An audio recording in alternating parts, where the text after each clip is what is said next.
I am doing my work right now, I will call you later. Excuse me, नमस्ते ma'am. तुम मुझे एक बात बताओ, जो तुम अभी ये इंग्लिश में बोल रही थी, तुम्हें इसका मतलब भी पता है? हाँ जी मैम, मुझे उसका मतलब बहुत अच्छे से पता है, तभी तो मैं इंग्लिश में बात कर रही थी। और इसका मतलब होता है अभी मैं काम कर रही हूँ, मैं आपको थोड़ी देर बाद कॉल करूँगी। नाइस। इसका मतलब तुम पढ़ी लिखी हो? जी हाँ मैम, मैं पढ़ी लिखी हूँ। कितनी पढ़ी लिखी हो तुम? मैंने कंप्यूटर साइंस से इंजीनियरिंग की है। इंजीनियरिंग? वैसे मैंने तुम्हें यहाँ कहीं देखा नहीं। यहाँ तो रामलाल अंकल खड़े रहते थे, तुम कब आई? मैडम वो मेरे पापा थे, मैं उनकी बड़ी बेटी हूँ। पहले वो काम करते थे, अब मैं यहाँ काम करती हूँ। मैम, इस सिक्योरिटी गार्ड से बात करना जरूरी है क्या? हम ऑलरेडी मीटिंग के लिए लेट हो रहे हैं। तुषार, मैं कुछ इम्पोर्टेंट बात कर रही हूँ। तुम मुझे ये बताओ, तुम इतनी अच्छी खासी पढ़ी लिखी हो, कहीं और जॉब कर सकती हो, तो फिर तुम यहाँ नौकरी क्यों कर रही हो? तुम्हें तो अच्छी खासी इंग्लिश आती है, किसी और कंपनी में ट्राई करो, तुम्हें वहाँ पे अच्छी खासी सैलरी मिलेगी। और वैसे भी ये एक मामूली सी सिक्योरिटी गार्ड की नौकरी है, इसमें तो तुम्हें 10-12 हज़ार रुपये मिलते होंगे, और 10-12 हज़ार से क्या ही होता है। मैम मैं पहले एमएनसी कंपनी में जॉब करती थी, फिर एक दिन उस कंपनी ने अपने आधे एम्प्लॉयज़ को बाहर निकाल दिया, जिसमें से मेरा नाम भी था उसमें। और उसके बाद मुझे कहीं जॉब नहीं मिली। मैंने बहुत जगह अपना रिज्यूम भेजा, हर जगह कंपनी में ट्राई किया, बट मुझे जॉब कहीं नहीं मिली। फिर थोड़े टाइम बाद पापा की तबीयत ख़राब हो गई और पापा को हॉस्पिटल में एडमिट करना पड़ा, और डॉक्टर ने उनको बोला कि अब आपको रेस्ट की ज़रूरत है। तो काम वो कर नहीं सकते थे, वैसे तो वो बहुत अच्छे थे, काम और भी ज़्यादा कर सकते थे, बट रेस्ट की वजह से वो नहीं कर सकते। और उसके बाद फिर मैंने काम शुरू कर दिया, क्योंकि उनका ख्याल भी रखना ज़रूरी था, और इसलिए मैंने उनकी जगह यहाँ जॉब करना शुरू कर दिया।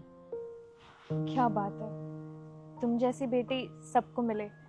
तुम्हारे पापा की तबीयत खराब थी और तुमने बिना सोचे समझे उनकी जगह ये सिक्योरिटी गार्ड की नौकरी शुरू कर दी।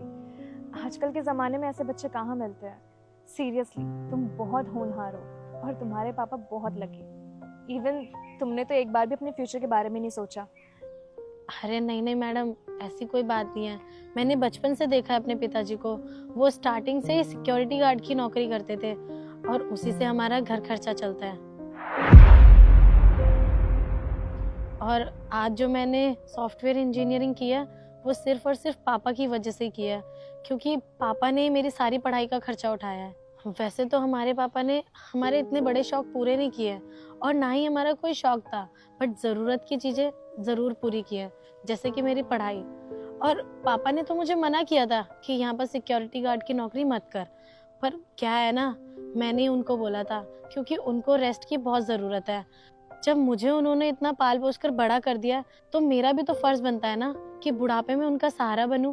मैडम वैसे मेरे पिताजी ने अपनी ज़िंदगी में बहुत स्ट्रगल किया, बहुत मुश्किलें आई हैं उनके जीवन में, और वो कभी नहीं चाहते कि उनके बच्चे भी इतना स्ट्रगल करें, और इसीलिए उन्होंने मुझे पढ़ा लिखा कर इतना बड़ा कर दिया, एक वेल एजुकेटेड वुमेन बनाया, ताकि मैं अपने जीवन में कोई अच्छा काम कर सकूं। और आज जो भी कुछ हूँ ना, मैं अपने पिताजी की वजह से हूँ, क्योंकि उन्होंने मुझे जो कुछ भी सिखाया ना, बिल्कुल सही सिखाया है। और मैम मेरे पिताजी ने इतने सालों से ये जॉब किया है, तो उनकी जगह आज मैं जॉब कर रही हूँ, इसमें मुझे कोई शर्मिंदगी नहीं है। और वैसे भी कहते हैं ना, कोई काम छोटा या बड़ा नहीं होता, सिर्फ काम करने की चाह होनी चाहिए। ये बात तो तुमने साबित कर दी। वैसे तुम्हें एक बात पता है, जहाँ तुम खड़ी हो ना, ये एक टेक कंपनी है। क्या ये एक टेक कंपनी है? मैम मुझे तो टेक के बारे में बहुत ज़्यादा नॉलेज है, इससे पहले मैं कंपनी में यही काम करती थी। अरे मैम, आप ये क्या कर रही हो? इस सिक्योरिटी गार्ड से बात करने में अपना टाइम वेस्ट क्यों कर रही हो? तुषार, बीच में मत बोलो, तुम्हें दिख नहीं रहा कि मैं कुछ जरूरी बात कर रही हूँ? हाँ, तो मैं क्या कह रही थी, हमारी कंपनी को भी सॉफ्टवेयर इंजीनियर की सख्त जरूरत है, जो होनहार और पैशनेट हो, जैसे कि तुम हो। वैसे तुम ट्राई कर सकती हो हमारी कंपनी में, लेकिन उससे पहले मुझे आपका इंटरव्यू लेना पड़ेगा। ऑफ कोर्स मैम, मैं इस कंपनी में ज़रूर ट्राई करूँगी। तो आपको पहले इंटरव्यू देना पड़ेगा, उसके बाद ही आप सेलेक्ट होंगी, एंड आई होप तुम ज़रूर सेलेक्ट होंगी। Don't worry ma'am, I promise you, मैं इस कंपनी में जॉब लेकर दिखाऊंगी आपको, और मैं अपना काम पूरी ईमानदारी और मेहनत से करूँगी। ठीक है, तो फिर कल मिलते हैं। Thank you so much ma'am. नमस्ते मैम।